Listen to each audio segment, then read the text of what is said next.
अगर तीनों वर्ड का कंसेप्ट समझ में आ गया तो इकाई, दहाई, सैकड़ा के हिसाब से आप लोग वर्ड मीनिंग सीखेंगे। ओके, तो सबसे पहले जानिए कि डिस्पाइट ऑफ का हिंदी होता है के बावजूद। क्या होता है?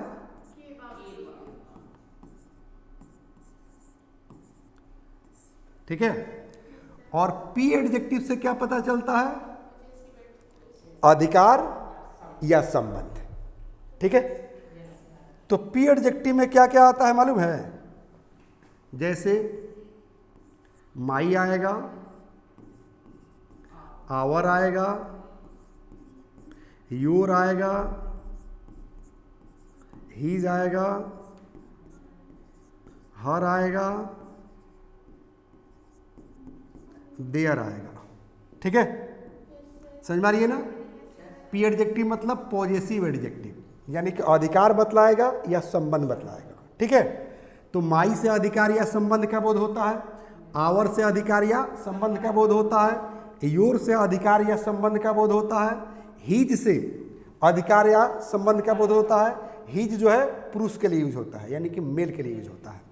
हर से जो है अधिकार या संबंध का बोध होता है, हर जो है फीमेल के लिए यूज होता है, यानी कि स्त्री के लिए। और देयर मतलब हाँ, वे लोग का जो है पॉजेसिव एडजेक्टिव है। ठीक है, कोई दिक्कत? थर्ड वर्ड क्या है? रिफ्यूजल। ठीक है ना? रिफ्यूजल का हिंदी होता है मना, इनकार या रोक, etc। ठीक है,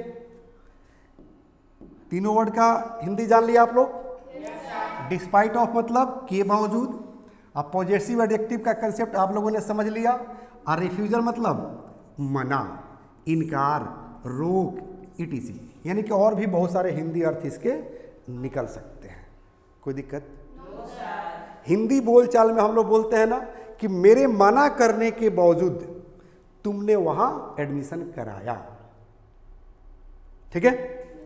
पापा के मना करने के बावजूद माही मार्केट गई, बोलते हैं ना? बोलते हैं ना? तो मेरे मना करने के बावजूद तुम वहां गया, तो मेरे मना करने के बावजूद ये इस तीन वर्ड के मदद से बनेगा। ठीक है। और तुम वहां गया, तुम एडमिशन कराया, तुम दिल्ली चली गई, परिवार वालों के मना करने के बावजूद तुम उससे शादी की, अब वो तलाक दे दिया, तो तुम समझो। समझ में आ रही है ना? तो फर्स्ट पार्ट का जो है सेंटेंस है वो ये तीन वर्ड के मदद से बनेगा। और सेकेंड पार्ट वाला वो तो कहीं से भी आ सकता है, सिचुएशन पर निर्भर करता है। किस पर निर्भर करता है? सिचुएशन पर। चलो बेटा, आपका क्या कंसेप्ट है, बोलिए। अरे वाह, ताली बजा दीजिए, गुड। यानी कि मेरे मना करने के बावजूद तुम कॉलेज गई। तो वही तो मैं बोल रहा था कि मेरे मना करने के बावजूद वह मार्केट गई, यानी कि बाजार गई। कोई दिक्कत? मेरे मना करने के बावजूद राहुल तुमसे झगड़ा किया, यानी कि राहुल को मैंने मना किया था कि झगड़ा मत करो। ठीक है ना? मैं कॉम्प्रोमाइज करा दूंगा, फिर भी राहुल क्या किया? तुमसे झगड़ा किया। तो सेकेंड पार्ट का जो सेंटेंस है वो कुछ भी आ सकता है। कोई दिक्कत? फर्स्ट पार्ट पर चर्चा करें। क्लास कौन सा है बता दीजिए, क्लियर कर दे, फिर आगे बढ़ते हैं। Very good. यानी कि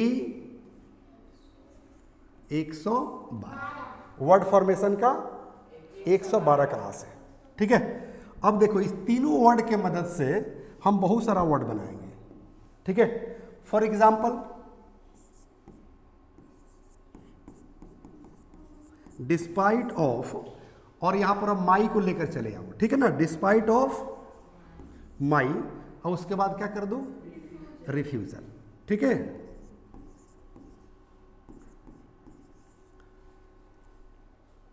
अब पता है क्या हिंदी क्या निकलेगा? बोलो। डिस्पाइट ऑफ का मतलब के बावजूद।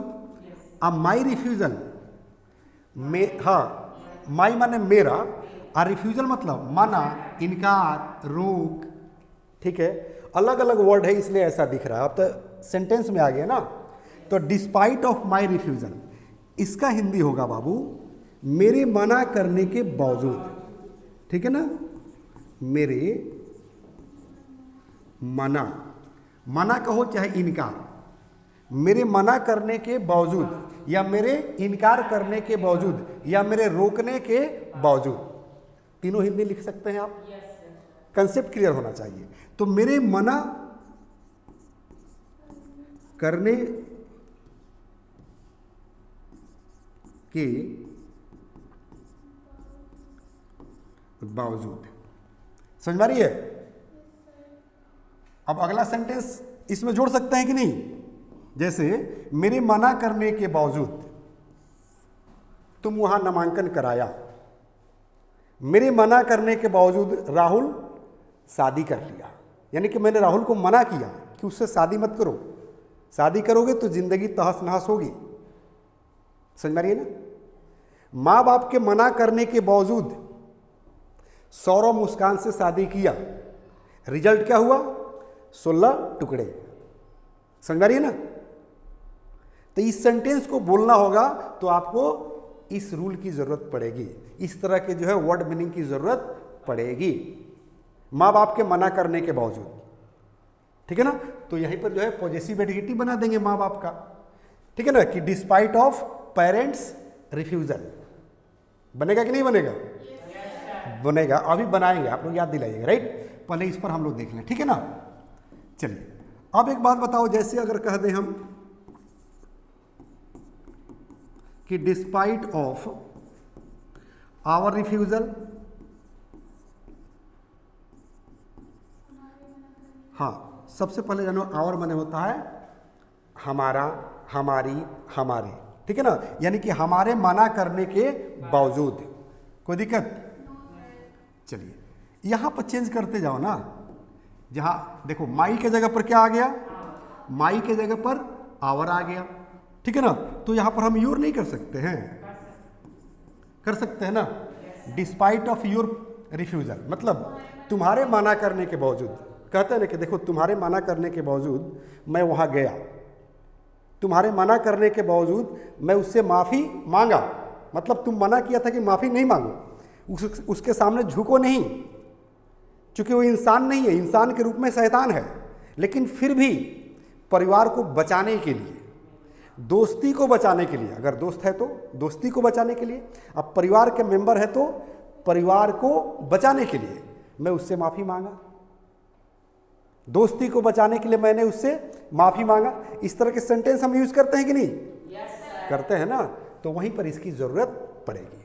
ठीक है, तो चलो ये चीज़ समझ में आ गई कि डिस्पाइट ऑफ योर रिफ्यूजल मतलब तुम्हारे मना करने के बावजूद, आपके मना करने के बावजूद।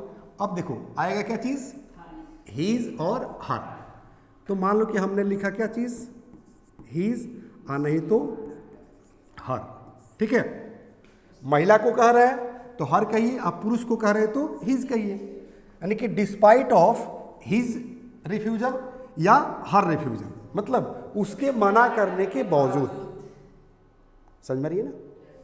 चलिए अब बच क्या गया बाबू? देयर। तो यहां पर देयर कर दो ना। ठीक है ना, डिस्पाइट ऑफ देयर रिफ्यूजल, उन लोगों के मना करने के बावजूद।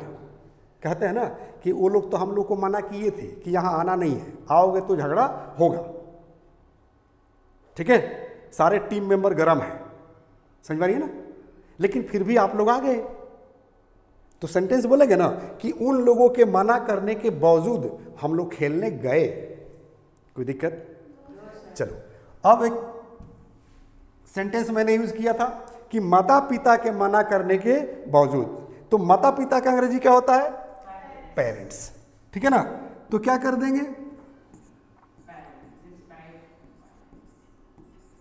पहले समझो, समझो। ठीक है ना, ग्रामर में हम केस पढ़ाए थे ना, तो जैसे my, our, your, his, her, their, ये पॉजेसिव केस है।